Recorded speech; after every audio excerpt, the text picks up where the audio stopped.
Selamat datang di liputan khusus. Saya Aulia Sanchez Siregar yang akan menemani Anda dalam pembahasan kali ini. Kembangan teknologi telah membawa perubahan besar dalam berbagai aspek kehidupan, termasuk dalam bidang kesehatan mental.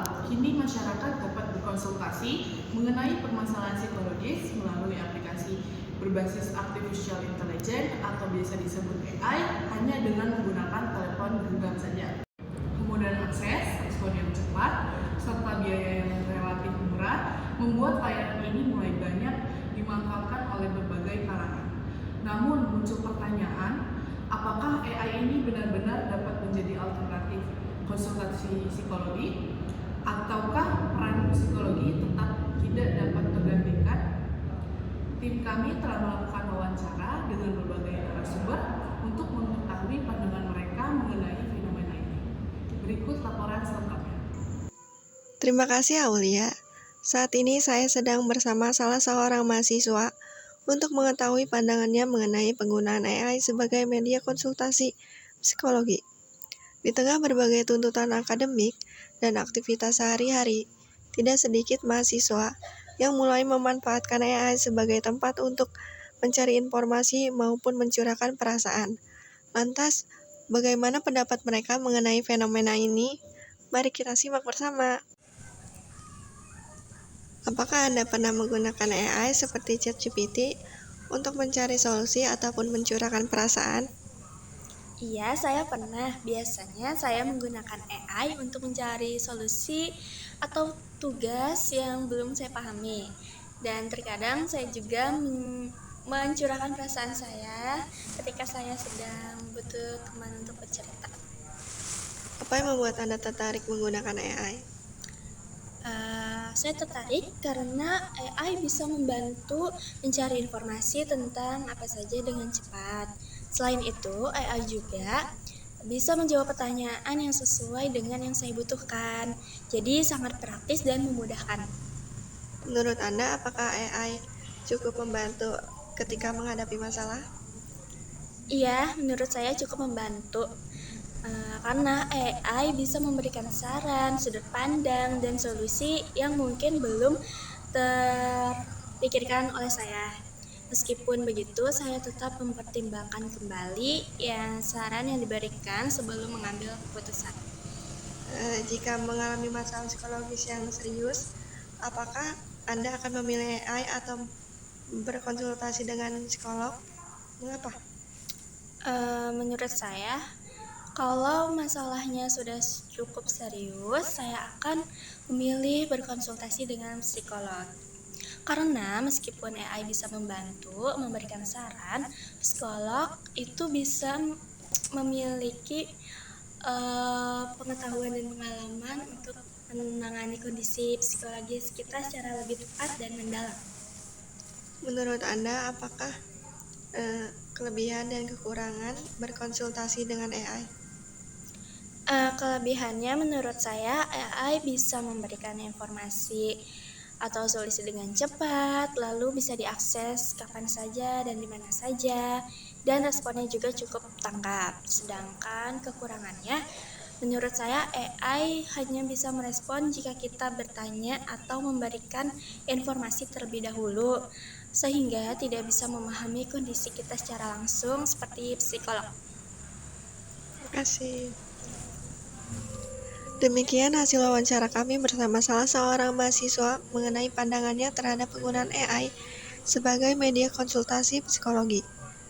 Beragam pendapat telah disampaikan oleh narasumber mengenai manfaat maupun keterbatasan penggunaan AI dalam kehidupan sehari-hari. Kembali kepada Aulia. Terima kasih atas laporannya, Denisa.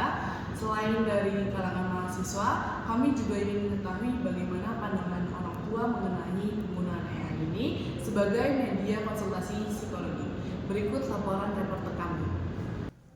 Terima kasih Aulia. Saat ini saya sedang bersama dengan Ibu Mika yang akan berbagi pandangannya mengenai fenomena konsultasi psikologi melalui aplikasi berbasis AI.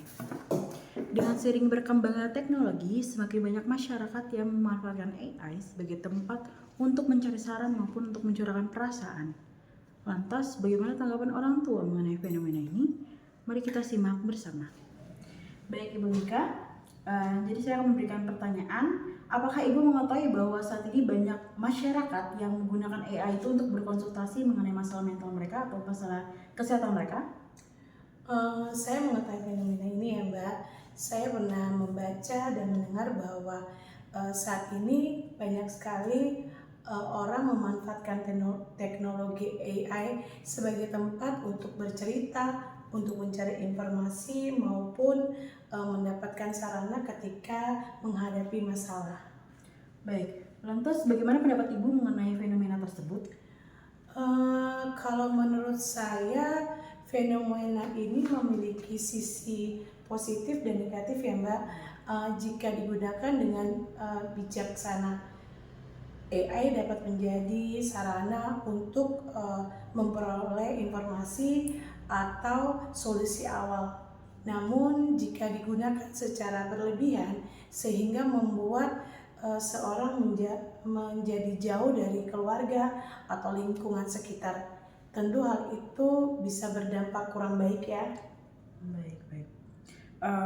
Jika anak Ibu tuh memilih untuk berkonsultasi dengan AI dibanding kepada orang tua atau psikolog, bagaimana tanggapan Ibu mengenai hal itu? Tentu saya merasa sedih ya Mbak, karena sekaligus saya juga harus melakukan introspeksi. Mungkin ada komunikasi yang harus saya perbaiki di dalam keluarga. Menurut Ibu, apakah peran AI ini bisa menggantikan peran psikolog? Kalau menurut saya, AI tidak dapat menggantikan peran psikolog ya Mbak. AI bisa mendapat memberikan informasi secara praktis, tetapi mereka tidak punya empati atau perasaan dan kehangatan seperti psikolog aslinya. Apa harapan atau saran Ibu mengenai penggunaan AI dalam bidang kesehatan mental? Harapan saya gunakan AI ini sebagai alat bantu saja kalau masalah sudah berat, tetapi kita harus mencari bantuan yang profesional atau cerita kepada keluarga atau orang terdekat kita, karena teknologi hanya pendukung ya Mbak. Hubungan antara manusia tetap yang utama. Baik. Demikian wawancara kami bersama Ibu Mika mengenai pandangan orang tua terhadap konsultasi psikologi melalui aplikasi berbasis AI. Berbagai tanggapan telah disampaikan terkait pemanfaatan AI dalam mendukung kesehatan mental. Kami kembalikan kepada Aulia. Terima kasih atas laporannya, Rachel. Selanjutnya kami meminta pandangan dari kalangan akademisi mengenai penggunaan AI dalam layanan konsultasi psikologi. Berikut laporan reporter kami. Terima kasih Aulia. Saat ini saya sedang bersama Bapak Rizko selaku dosen dari Universitas Indonesia untuk membahas fenomena konsultasi psikologi online melalui aplikasi berbasis AI dari sudut pandang akademis. Pertama-tama Bapak, bagaimana pandangan Bapak mengenai semakin banyaknya masyarakat yang berkonsultasi dengan AI? Ya, terima kasih. Ya, jadi memang di dunia yang atau di era teknologi saat ini ya, penggunaan AI memang sesuatu yang sangat wajar gitu. Tapi memang untuk sebagian masyarakat memang masih butuh literasi yang cukup dari sisi digital. Mengapa? Karena penggunaan AI ini ibarat dua mata sisi pisau gitu. Di sisi lain tentu akan memberikan manfaat karena aksesnya yang 24 jam. Tapi di sisi lain memang ada beberapa hal yang perlu jadi batasan gitu ya. Jadi kita boleh menggunakan AI tapi dengan batasan-batasan yang tentu sewajarnya gitu untuk digunakan, terutama terkait dengan aspek psikologi atau kesehatan mental gitu. Baik, menurut Bapak apa sih manfaat AI dalam bidang kesehatan mental? Iya, tentu kalau dari sisi manfaat tadi seperti yang saya sebutkan tadi ya, bahwa akses penggunaan AI itu 24 jam. Jadi memang setiap orang yang merasa butuh di jam-jam tertentu yang mana tidak ada psikolog profesional gitu ya. Nah, penggunaan AI ini dapat menjadi alat bantu gitu.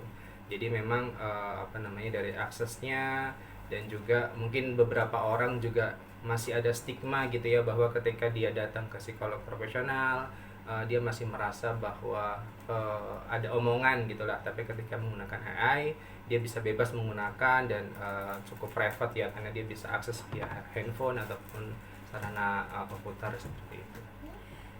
Menurut Bapak nih, apa keterbatasan AI jika dibandingkan dengan psikolog profesional? Oke. Kalau psikolog profesional tentu kehadiran fisik ya, seorang manusia dia akan bisa melihat nih dan mungkin membedakan gitu ya, apakah orang ini depresi, apakah orang ini trauma gitu.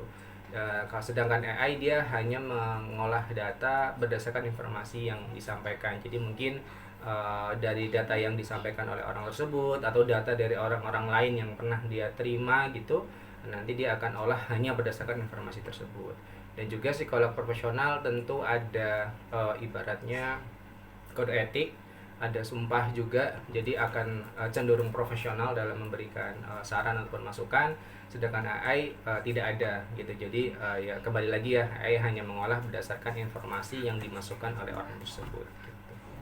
Selanjutnya, menurut Bapak, sejauh mana aplikasi berbasis AI dapat berperan dalam membantu layanan konsultasi psikologi? Ya, baik. Kalau kita bicara AI, tentu sejauh mana menurut saya hanya sebatas triase awal ya, atau triase digital, atau sebagai bentuk dukungan atau asistensi saja gitu. Jadi memang bagi orang-orang yang butuh edukasi awal atau butuh informasi awal untuk meyakinkan dia gitu ya, apakah memang perlu tindakan lebih khusus, itu bisa menggunakan AI. Tapi ketika nanti AI sudah memberikan saran atau bahkan ada isyarat-isyarat yang berbentuk klinis gitu ya, nah itu setiap masyarakat perlu menyadari gitu bahwa hal tersebut tidak sepenuhnya benar karena masih sifatnya AI. Jadi dia harus bisa memisahkan nih atau membedakan informasi apa saja yang bisa dia ambil dari AI dan informasi apa saja yang perlu dia pertimbangkan gitu. Jadi ketika ada hal-hal yang sifatnya adalah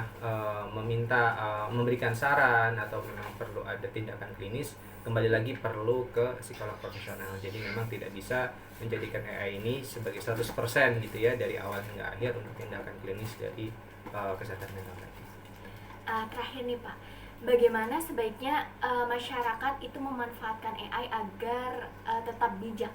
Ya, oke. Jadi mungkin kembali lagi ya ke yang tadi ya, bahwa penggunaan AI sebatas untuk mengedukasi atau memperoleh informasi awal gitu. Jadi masyarakat tetap harus mempunyai batasan dan tentu literasi digital yang baik ya. Jadi tahu informasi apa yang bisa dia ambil dan batasannya apa. Jadi kembali ke yang tadi, jadi ketika sudah ada indikasi klinis yang perlu dia lakukan, dia harus tahu batasan dan harus tahu nih kapan dia harus ke psikolog profesional. Jadi tidak 100% mengambil informasi dari AI dan tidak 100% dia menyimpulkan gitu ya dari AI. Jadi tetap perlu psikolog profesional seperti itu. Baik, terima kasih Bapak. Demikian wawancara bersama Bapak Rizko yang telah memberikan pandangan mengenai penggunaan AI dalam layanan konsultasi psikologi dari sudut pandang akademis. Semoga informasi yang telah disampaikan dapat memberikan pandangan mengenai fenomena yang sedang berkembang di masyarakat. Selanjutnya saya serahkan kembali kepada Aulia. Terima kasih atas laporannya Nadia. Tidak hanya mahasiswa, orang tua, dan akademisi, kami juga meminta pendapat masyarakat umum mengenai fenomena konsultasi psikologi berbasis AI. Berikut laporan reporter kami. Saat ini saya sedang bersama salah satu masyarakat yang akan berbagi pandangannya mengenai penggunaan AI sebagai media konsultasi psikologi. Seiring berkembangnya teknologi, layanan berbasis AI semakin mudah diakses oleh semua masyarakat. Namun, bagaimana pendapat mereka mengenai penggunaan AI untuk berkonsultasi kesehatan mental? Mari kita simak bersama. Halo Kak, selamat sore. Sore. Perkenalkan, nama aku Najwa dan kakaknya dengan Alsya. Oke Kak Alsya, sebelumnya apakah Kak Alsya familiar dengan AI? Cukup familiar. Oke, di sini boleh nggak aku wawancara Kak Alsya sebentar? Boleh. Oke, baik. Kita langsung masuk ke dalam pertanyaannya Kak. Apakah Kakak tahu adanya layanan konsultasi psikologi berbasis AI?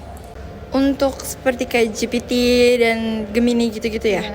Cukup familiar dengan itu sih. Lalu pertanyaan yang kedua nih Kak, pernahkah Kakak nyobain ngegunain AI untuk nyari solusi atas masalah Kakak sendiri? Pernah banget dan mungkin cukup sering ya, karena kan itu akses yang paling mudah juga gitu. Oke.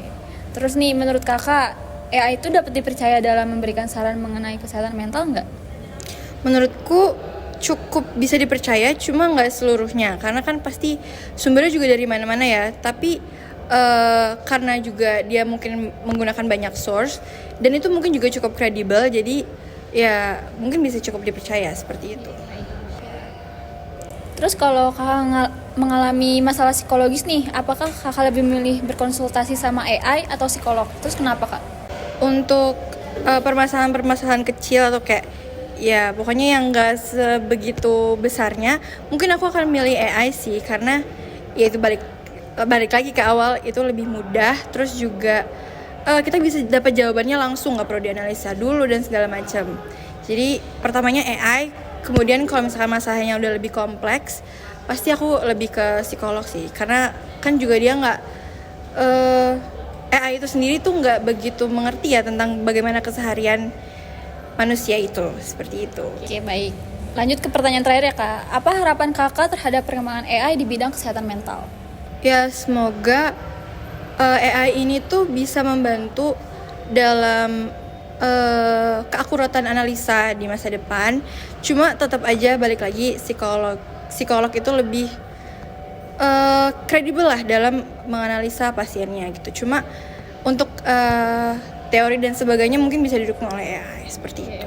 Terima kasih banyak Kak Alcia. Sama-sama. Demikian wawancara saya bersama salah satu seorang masyarakat mengenai penggunaan AI sebagai media konsultasi psikologi. Beragam pendapat dan pengalaman telah kami himpun sebagai bagian dari liputan ini. Terima kasih, kembali ke Aulia. Dapat disimpulkan bahwa AI memberikan banyak manfaat dalam meningkatkan akses terhadap layanan kesehatan mental, terutama berbagai sumber informasi dan dukungan alat. Namun, AI masih memiliki keterbatasan sehingga tidak dapat menggantikan peran psikolog profesional. Oleh karena itu, AI sebaiknya digunakan sebagai pendamping, bukan sebagai pengganti dalam layanan kesehatan mental. Demikian liputan khusus kali ini mengenai fenomena konsultasi psikologi online melalui aplikasi berbasis artificial intelligence. Semoga informasi yang telah kami sajikan dapat menambah wawasan kita dalam memanfaatkan teknologi secara bijaksana, khususnya dalam menjaga kesehatan mental. Saya Aulia Siregar beserta seluruh tim yang bertugas mengucapkan terima kasih atas perhatian Anda. Sampai jumpa di liputan khusus selanjutnya. Bye-bye.